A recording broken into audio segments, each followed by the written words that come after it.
篮球场上，我被矿泉水溅到，忍不住娇呼一声：“啊，好凉！”在场所有人都凝固了。校草脸瞬间黑了：“你能不能爷们点？”喂，顾然，起床上课。我半梦半醒，嘤咛了一声：“哎呀，别闹！”床下叫我的人沉默了3秒，然后发出惊天动地的嘲笑：“哈哈哈！顾然，你他妈怎么叫得这么浪？”他这一笑，我瞬间醒了。往床下一看，赫然站着一个只穿了大裤衩的男人，好看的锁骨和精壮饱满的腹肌，再往下，嗨嗨，简直比某国的酒吧男模还要正点。我忍不住脸红了，还咽了一口唾沫。底下那个男人嘴角的笑容渐渐凝固，两手默默移到不可言喻的位置，挡住。他的眼神带着狐疑与惊恐，仿佛遇到了变态。我猛然想起，这不是美梦，我和顾然真的互换身体了。顾然是我们学校的校草，又帅又拽，迷人的要死。连我这个一心向佛、一只脚遁入空门的美貌少女都为他精神还俗了。但是传言说他不近女色，并且和他的室友宋年是一对。我心里是有10000只草泥马奔腾而过的，心碎了3天3夜。妈的，帅哥能不能不要内耗，给我们美少女留一点？呜呜！但是我室友全是磕顾然和宋年 CP 的，我打不过就加入。于是我成为了 CP 头子，写了好几本他俩的同人小说，例如《燃烧一整年燃年的365个日日夜夜》。我的富婆室友每天都在床上看得发出猪叫，用金钱激励我再接再厉。就当我骑着自行车在脑子里想剧情的时候，车头猛然一震，然后我身体一歪，眼看就要头向下栽倒。眼睛一闭，意想中的疼痛没有传来，反倒嘴巴却传来了柔软的触感。猛然睁眼，好家伙，我成下面那个了！眼睁睁看着我爬起来，我的眼里满是震惊和不可思议。我吓得一蹦3米远，双手紧紧抱胸。你是哪里来的鬼东西？快滚出我的身体！我的表情瞬间变得无语，还带着深深的嫌弃。别用我的身体做出那种娘炮的动作，你的身体！我看到地上的书包，连忙去翻出了里面的小镜子。当看到镜子里这张帅气逼人的脸时，我被迫接受了现实，我变成顾然了。然而我第一时间想的不是如何换回来，而是求证我磕的 CP 是不是真的。顾然看到我不断变换的眼神，他冷呵了一声。我居然从我自己的脸上看到了3分讥笑、3分凉薄和4分漫不经心。顾然双手交叉环于胸前，冷静下来了没有？我懵逼地点了点头。他缓缓朝我走过来，气势逼人。卧槽，我这辈子没这么酷过，简直想让人大喊姐姐给个机会！顾然皱了下眉，声音冷厉：别用我的脸做这么恶心的表情，凶什么凶？我反骨上头，直接对着他做了个鬼脸，还扭了扭屁股。林宁，他表情裂开，一脸不可置信。我愣了一下，你怎么知道我叫林宁？顾然指了指我脖子上挂的学生证，嗤笑一声：小学生都不挂脖子上了。我恼羞成怒，闭嘴！他不再说话，好整以暇地看着我。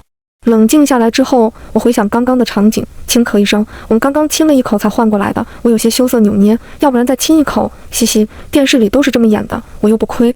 顾然一个眼刀甩过来，呵了一声：你倒是想得美，万一是我们摔倒了才换过来的，你怎么不说再刷一遍，不行吗？我有些失望。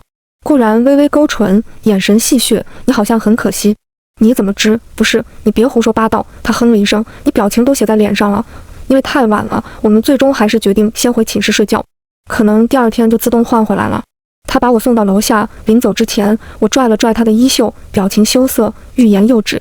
顾然皱眉，有些隐忍道：有屁就放，别老用我的帅脸做这种猥琐的动作。我咬了咬牙，那个，你和你室友宋年会在寝室这样那样吗？顾然，我见状不妙，连连摆手，我的意思是，我该 up or down。他脸瞬间黑了，咬牙切齿道：老子是异性恋，传闻是假的。一瞬间，高兴和失落的心情全部涌了上来。好消息，我还有机会；坏消息，我磕的 CP 是假的。顾然看我似笑非笑、似哭非哭的调色盘表情，他忍不住咆哮了：你搁着便秘呢？我连忙把脸绷紧，做出一脸冷酷的样子，他这才表情好了一点。回去的时候，顾然再三强调：少说话，少做表情，任何事情第一时间联系我。我连连点头。最后，他意味深长地说了一句话：别打宋年的主意，不要看不该看的，这难道还不是爱吗？我苦涩地转身，嘴角流下了悲伤的泪水。嘿嘿，男大学生，8块腹肌，我来喽！我上楼的速度太快，忽略了背后顾然咬牙切齿的表情。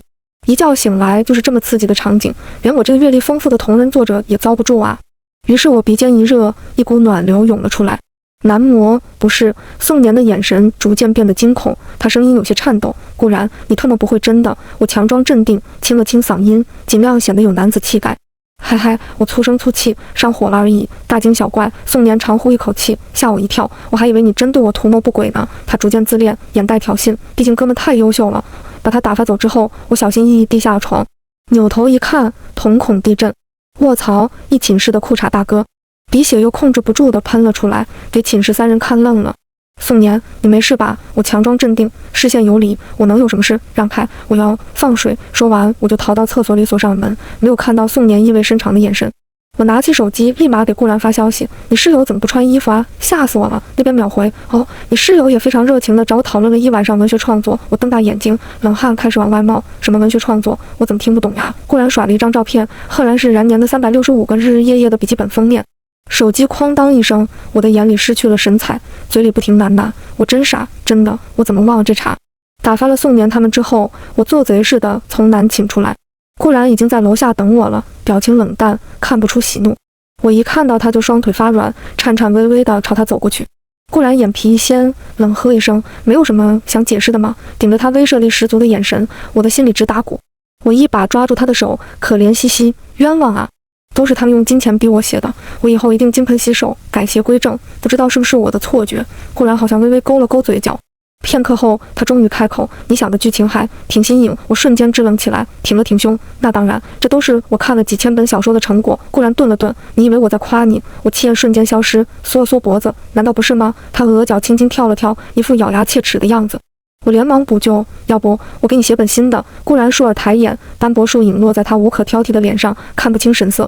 几秒后，他勾唇：也行，等我有女朋友了你再写吧。我心里猛然一跳，脑子十分可耻地脑补了一艘宇宙飞船。顾然却没有任何异样的表情，甚至眉宇舒展，像是十分愉悦。原来顾然私底下这么不正经啊！嘻嘻，我喜欢。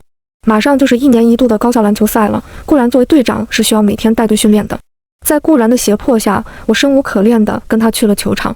宋年看到旁边一脸冷淡的顾然后，眼睛一亮，冲我挤眉弄眼：可以啊，顾然，哪来这么漂亮的学妹啊？我刚要开口，顾然就冷笑一声：我是顾然女朋友。四周瞬间安静，宋年瞳孔地震，他不可思议地看着我，我也不可思议地看着顾然。然而他只是低声在我耳边呢喃了一句：你的文学创作。我立马笑着揽住顾然，对着一脸呆滞的宋年和其他八卦的队员大声介绍：啊，对，这是我女朋友，漂亮吧？其他队员瞬间都笑开了，朝我们揶揄的挤眉弄眼，齐声喊：嫂子！我脸都丢光了。顾然还弯唇回应：你们好。他真该死啊！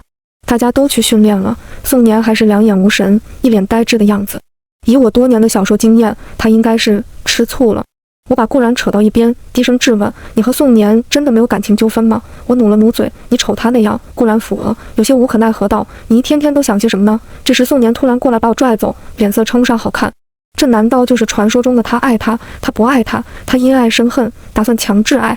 我心里直打鼓，绞尽脑汁想措辞，巧咪咪用手机搜如何委婉地拒绝好兄弟的表白。热评第一，本人真实经历，拒绝了就等着被撅吧，不说了，疼。我瞬间冷汗直流，要不跑吧？就在这时，宋年猛然揪着我的衣领，眼角微红，情绪崩溃。说好了，谁先有对象谁是狗的。我瞪着眼睛，汪汪汪！宋年，我回头一看，顾然不知道什么时候过来了。他眉头一挑，十分戏谑地看着我。宋年离开之后，我低声在他耳边说：宋年说你是狗。顾然不仅没生气，反而满脸愉悦。不亏他不会是个抖 M 吧？顾然一早上都陪着我坐在石阶上看他们打球。我忍不住问：你不上课吗？诚心想让我挂科是吧？他瞥了我一眼：你心里没点数？哦，我今天早上没课。那没事了。恰好宋年他们训练回来了，满头大汗。他开了一瓶矿泉水就往头上浇，冰冷的水溅到了我的脖颈。我下意识双手遮了一下，声音娇弱：啊，好凉！空气凝固了，四周一片寂静。我缓缓转过头，顾然脸黑了，他咬牙切齿地拉起我就走。我唯唯诺诺，心惊胆战，我不是故意的。他转过头，把我按在一棵大树上，仰头问我：你能不能爷们一点？我低头看着他羞愤的脸，抿了抿唇：不行。顾然，我嘻嘻一笑，因为我是个娘们。他绷着的表情破裂了。我乘机反攻，将他壁咚在树上，以我们俩的身高，应该这样才对。顾然呆滞一瞬，随即偏过头却没有说话，耳尖却有些隐隐泛红。我的身体我还不清楚，他绝对是害羞了。为了避免节外生枝，我俩像连体婴一样绑在了一起。巧的是，我们的课表恰好错开，所以可以一起上课。但是这样一来，所有人都知道我们在一起了。我的富婆室友们在群里狂轰滥炸，一打开手机就是99加。林宁，你给老娘解释清楚，你们什么时候勾搭上的？呜，为什么顾然是异性恋？我的 CP 破灭了。RNM 退钱。看到这句，我终于忍不住了。国足都不退，我还能退。于是我试探着发了句要不要开新本，群里安静了3秒，然后异口同声要，切，女人，这还拿不下你们。顾然看了一眼，嗤笑一声，这次的 CP 是谁？我心里一阵紧张，壮着胆子开口，我和你，程不。他转头看向我，嘴唇微抿，漆黑的眼眸里似乎波涛汹涌。我心乱如麻，心跳声震耳欲聋，借口上厕所就临阵脱逃。真是疯了，明明只是因为方便才扮演假情侣而已。固然会觉得我很奇怪吧，我装作无事发生的样子，扯了一抹笑，刚刚开玩笑而已，别放心上。他没有回答，侧脸在夕阳的照耀下散发出金色柔光。过了一会，他看向我，瞳孔无波无澜，声音平淡，刚刚黑眸里炽热的情绪更像是我的一场幻觉。整整1天1夜了，我们丝毫没有换回来的征兆。我们站在寝室楼下相顾无言，唯有乌鸦飞过头顶。固然看了我一眼，突然偏过头，我要洗澡。他洗澡岂不是要看到我的身体？我声音提高，瞪大双眼，不行。固然皱了皱眉，我有洁癖，出汗了不舒服。而且他挑了挑眉，语气戏谑，我连厕所都上过了。我的脸瞬间涨红。流氓！他耸了耸肩，视线往下移，难道你不用上厕所吗？不仅上厕所，还忍不住研究了一下。我轻咳2声，总之你不能洗澡，实在不行我帮你洗。固然眼睛瞬间睁大，直愣愣地看着我，耳间爬上一抹酡红。片刻过后，他眨了眨眼，声音低了下去，道：也不是不行。固然把我领到了学校附近的一处公寓，里面陈设简单大气，装修是黑白灰禁欲系风格。我夸张地哇了一声，你有房子还住宿舍干什么？他给我接了杯温水，住学校比较方便，方便什么？脑子里突然出现了很多不合时宜的汽车尾气，下一秒一件衣服扔在了我的脸上，我瞳孔地震，眼看着他要脱裤子了，我连忙红着脸拦下了他。你在干什么？固然洗澡啊，还能干嘛？他一脸理所当然的样，让我忍不住怀疑自己才是不正常的那个。固然甩开我的手，直接走进了浴室，我也连忙跟进去。他漠然地看着我，你还真打算帮我洗吗？我理所当然地点点头，那是我的身体，我不洗谁帮你洗？送年吗？他脸瞬间黑了，瞪着眼看了我好久，我毫不畏惧地跟他对峙。终于，固然闭上眼睛，自暴自弃，来吧，疼的他还一脸不情愿呢。明明吃亏的是我好吧？我气呼呼地帮他脱衣服，虽然已经看过无数遍了，但是这个视角总让我心里有些异样的感觉。固然紧闭着眼，一声不吭，也不知道是不是热水太烫，他的脸红得实在夸张。我帮他撩了撩头发，他受惊似的猛然一颤。你没事吧？没事，你快点，行吧？我跟澡堂阿姨学了2招，保证帮他搓得一尘不染。秉持着大力出奇迹的原则，他的后背、腿、手臂都快被我搓掉一层皮。弄疼你了？你这么用劲干嘛？不是你疼是吧？哦，我轻点，谢谢。老实说，我是存了点别的心思。现在身体互换，既能搓干净，又不用受皮肉之苦，简直太棒了。我边搓它边一个劲地吸气，不知道为什么，我却感觉自己越来越口渴。狭窄的空间气温急剧上升，我浑身燥热难耐，接着瞳孔剧烈颤抖。怎么会这样？陌生的身体反应给我一种巨大的恐慌感。我带着哭腔，声音沙哑，呜呜。固然，我是不是生病了？他皱眉看向我，然后顺着我的视线一路向下。固然白里透红的脸蛋开始发青，然后越来越黑。他咬着后槽牙，你特么？看到我红红的眼眶，他终究是把剩下的话吞了下去。固然拿起浴袍穿上，声音冷淡，进去冲冷水澡。还没等我拒绝，他就猛然转向冷水那头，一瞬间我被浇了个透心凉，顿时什么邪念都没有了。我冷得牙齿发颤，怨气比榛子还大。固然不断从头顶倾泻的冷水模糊了我的视线，只能隐隐约约看到面前幸灾乐祸的人。固然的视线落在我狼狈的脸上，嘴角还挂着一丝若有若无的嘲笑。笑个屁，你伤害的可是自己的身体。我记仇了。报复固然的机会来得很快，固然替我去听导师的论文分享会了，我只能一个人去上课。下课后准备去找他的时候，一个漂亮的女生把我拦了下来。她面若桃花，眼睛里闪烁着光芒，像银河碎在了她眼里。我不明所以，心里有种不好的预感。她绞着手指，声音细软，固然同学，我喜欢你。这姑娘眼光不咋地呀，喜欢谁不好，喜欢固然这狗比。我语气温柔，不好意思，我有女朋友了。这倒不是我故意宣示主权，主要是顾然非逼我这么说。她咬了咬唇，眼尾瞬间红了。但是我觉得她配不上你，配不上的本人。完了，以为是清纯少女，没想到是黑心莲花。我深吸一口气，一边嘴角勾起，眼里带着3分邪魅、3分冷漠和4分戏谑。只见我双手插兜，缓缓走向他，然后一只手掏出来，给了他一个偶像剧壁咚。他微红着脸，眼里有些惊喜。顾然，我压着气泡音缓缓开口，有，粘人的小猫咪，他扬起的嘴角慢慢凝固了。我再接再厉，邪魅狂狷，这是什么表情？你是在跟我玩欲擒故纵吗？他的眼神逐渐惊恐，脸色青白交加，像极了便秘1个月。我忍着笑，勾起他的下巴。女人，你为什么不敢看我？他猛地推开我，踉跄好几步，声带奇迹般修复了，音量猛然拔高。你他妈喝了几两油？他狠狠地擦了擦下巴，眼神愤怒。真白瞎老娘的日抛银河美瞳！说完，他转身就跑，速度快的像是后面有鬼在追。啊，这怪不得眼里有光呢，原来是戴了美瞳。不到一会儿，顾然的手机就响了起来，是宋年打过来的。刚一接，那边就差点没把我喊聋。宋年，你怎么回事？居然敢脚踏2条船！我懵了，什么意思？宋年，你被人挂表白墙了！心里涌上不好的预感，我颤抖着打开表白墙。第一条就是一个匿名帖，某校草油腻程度深得某汉真传，有女朋友还想脚踏2条船，我劝各位姐妹擦亮眼睛。底下迅速盖楼，一大堆乐子人活跃在评论区，哈哈，你干脆报顾然身份证号得了。不信，除非你告诉我到底有多油。事态越发严重，我心里只有一个念头，那就是不能让顾然发现，他手里还握着我的把柄呢。我慌忙打下一条评论，有没有可能他有女朋友，为了劝退帖主才故意这么说的？底下静了几秒，随即纷纷。我定睛一看，卧槽，我忘记这是顾然的账号了。正准备删评论的时候，林宁突然发了一条评论，我是顾然女朋友，她只看得上我。瞬间，评论区跟中病毒了一样，不停的刷屏，呦，啧，那宋年咋办？我的燃年 CP 居然是假的吗？我都能磕，嘿嘿。这就是传说中的什么都磕，只会营养均衡。我给顾然发了个问号，他却秒回了个句号。不知道为什么，这一刻我的心跳频率越来越快，心里有些陌生的感觉，似满足又似空虚。落叶刚好掉落在水面上，像一叶扁舟，被微风吹得摇摇晃晃。我就像这片落叶，享受着风的温柔，却又时刻担心会被巨浪卷入深渊。顾然那句话只是解释吗？还是有别的意思呢？与其内耗自己，不如问个明白。如果他喜欢我，那我们就大大方方的在一起；如果他不喜欢我，我就顶着他的身体去裸奔。嘻嘻，我飞奔向教学楼，表白墙事件发酵很大，一路上引人注目，但我丝毫不在意。丢脸的是顾然，关我林宁什么事？到教学楼的时候，我的富婆室友小娜刚好走出来，但是没看见顾然的身影。我装模作样的叫住她：“你好，请问林宁在哪儿？”小娜愣了一下，瞳孔放大，结结巴巴道：“她去买奶茶了，买奶茶。”自从我们绑定之后，我还是会去校外那家奶茶店买最爱的草莓奶茶。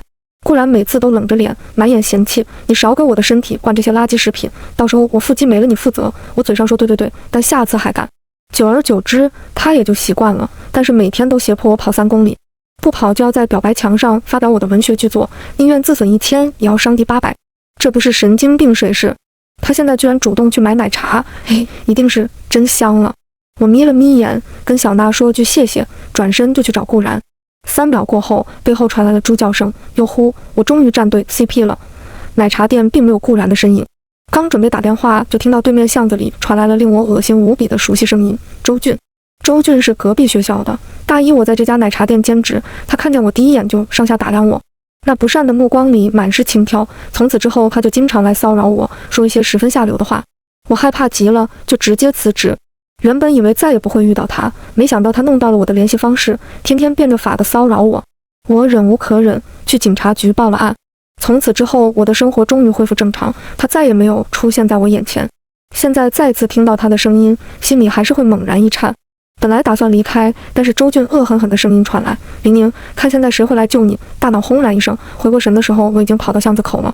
周俊转过身，看到我的时候，眼睛瞬间瞪大，往后踉跄2步。怎么又是你？来不及多想，我连忙把顾然护在我身后，十分警惕地看着他。没想到顾然冷呵一声，悠悠开口：“怕什么？”直接用砖头砸他。周俊眼里瞬间浮现深深的惊恐，连连摆手：“对不起，我再也不敢了。”说完，他就跌跌撞撞地跑走了。我有些傻眼。印象里的周俊总是流里流气，天不怕地不怕的样子，怎么一遇到顾然就这么怂了？我看向顾然，眼里带着怀疑，他为什么这么怕你？顾然摸了摸鼻子，没有说话。正当我要逼问的时候，一杯草莓奶茶兑在了我面前，喝不喝？我顿时眉开眼笑。回去的路上，我幸福地喝着草莓奶茶，他就在一旁安静看着我，眉眼带笑。我眨眨眼，心跳加速，胡乱扯了个话题：“那个表白墙的事是个误会，你别往心里去。”你不说我都忘了，刚想找你算账呢。我这破嘴。寝室是不可能住了，我们回到了顾然的公寓。我有些尴尬，还从没有和男人同居过呢。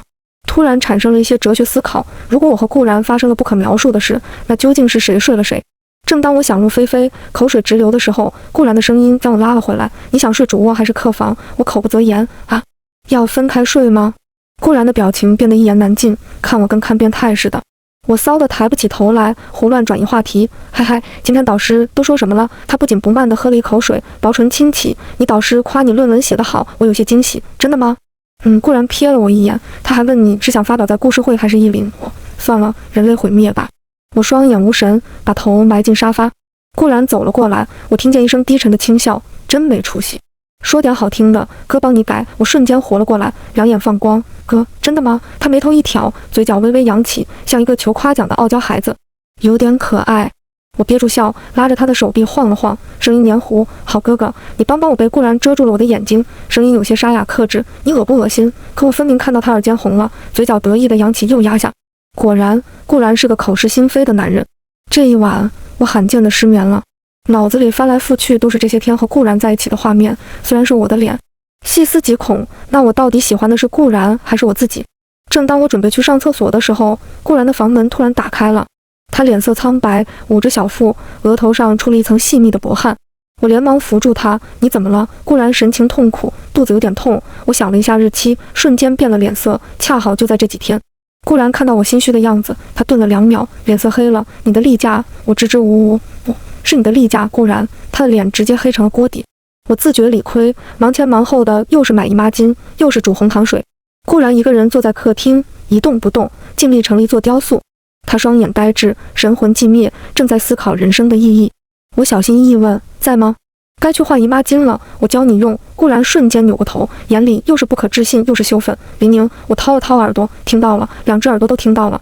他最终还是妥协了，咬牙切齿地看我的详细教程。厕所外面，我像个老妈子一样碎碎念：你行不行啊？要不然我帮你吧。里面传来一声克制的咆哮：闭嘴！男人生理期的时候会更加暴躁一点，我能理解。他出来后病恹恹的，看上去怨气十足。我有些心疼，喝红糖水会好一点。顾然神色复杂的看了我一眼，然后端起来一饮而尽。我微微瞪大了眼，还以为他不会喝呢。一时之间不知道该说些什么。城市陷入了沉睡，四周寂静无声，甚至我们的呼吸在黑夜中都十分清晰。月光洒在他的脸上，让那双清澈的眼眸蒙上了一层雾。我干巴巴道：你来例假了，要早点休息，不然明天没精神。顾然没有说话，就这样透过月光看着我，眸光闪烁，似有一丝怜惜。他哑然开口：每个月都会这么疼吗？我的心猛然一颤，就像一颗石子沉落了湖底。不知道为何，被人关心的时候，委屈就像洪水般来势汹汹，不知不觉鼻尖就开始发酸。我转过脸，瓮声瓮气，只是偶尔而已。你不要。话音未落，我就落入了一个温热的怀抱。他身上的薄荷沉香让我心安无比。低哑的声音在耳畔响起：有我在，不要硬撑。我人一大坨缩在他怀里，委屈地应了一声。回到房间，我心想，顾然来例假肯定不舒服，我得哄哄他。于是我给他发了条微信：睡了吗？顾然，干什么？要不要我哄你睡？1分钟后，顾然直接发来了一条语音，声音沙哑性感。你想怎么哄？我想了想之前在网上看到的攻略，女朋友姨妈期间就是要逗她开心。于是我咧着大牙发了一条：是例假，横扫饥饿，做回自己。顾然，门外传来脚步声，我的房门直接被撞开了。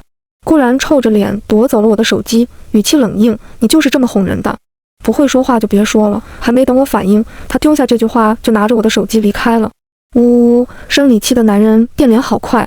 第二天，顾然气色比昨天好多了。篮球赛马上就要举办了，教练都催了好多次，但顾然却一直不能上场。皇帝不急，我太监急。我犹豫了很久，弱弱开口：要不然你教我打篮球。他有些诧异地看向我，我干巴巴地说：以防万一吗？顾然突然扬唇一笑，眉目舒展开来，春风化雨。他揉了揉我的头发，嗓音带着温度：上不了场也没关系，本来我也快退休了。顾然的眼神里露出不易察觉的宠溺，看得我老脸一红。片刻后，他的表情凝固，瞳孔轻轻颤抖，裂了一道痕。我奇怪道：怎么了？顾然缓缓从牙缝里挤出了一句：操！他的脖梗爬上大片绯红，整个人像煮熟的虾一样，眼尾都漾出了红晕，颤抖的双手死死捂住脸，像是恨不得钻进地缝里去。你没事吧？这操作给我整不会了。半晌，他自暴自弃地开口，好像漏了我啊。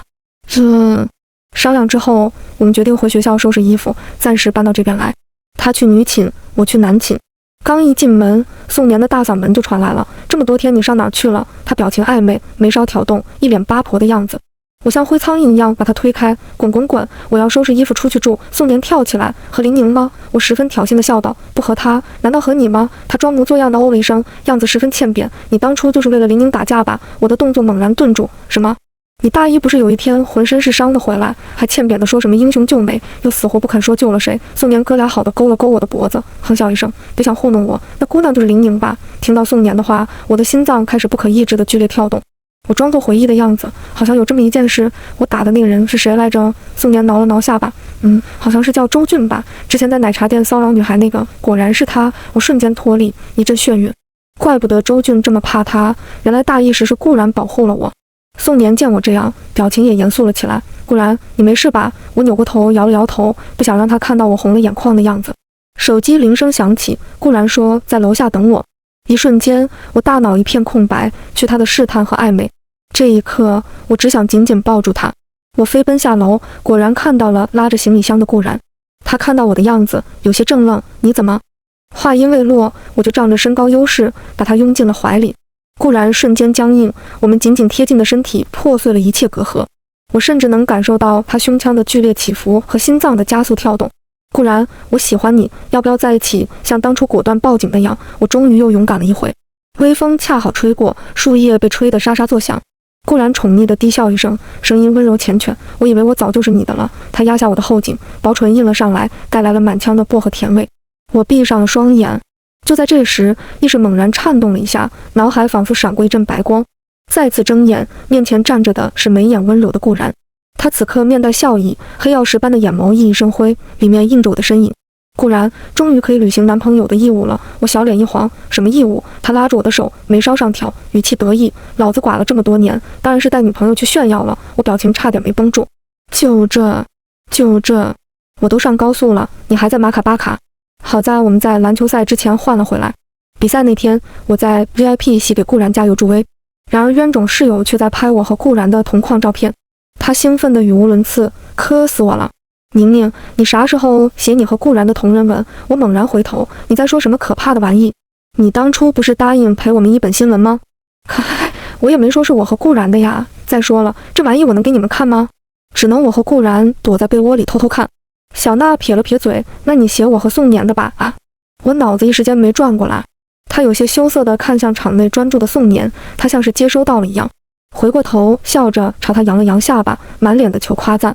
我的视线在他们两人之间来回徘徊，实在想不通，你俩啥时候搞上的？他傲娇哼了一声：“不告诉你。”篮球赛以顾然一个帅气的3分球结束，我们学校大获全胜，全场欢呼。我激动地飞奔过去，像无尾熊一样挂在顾然身上。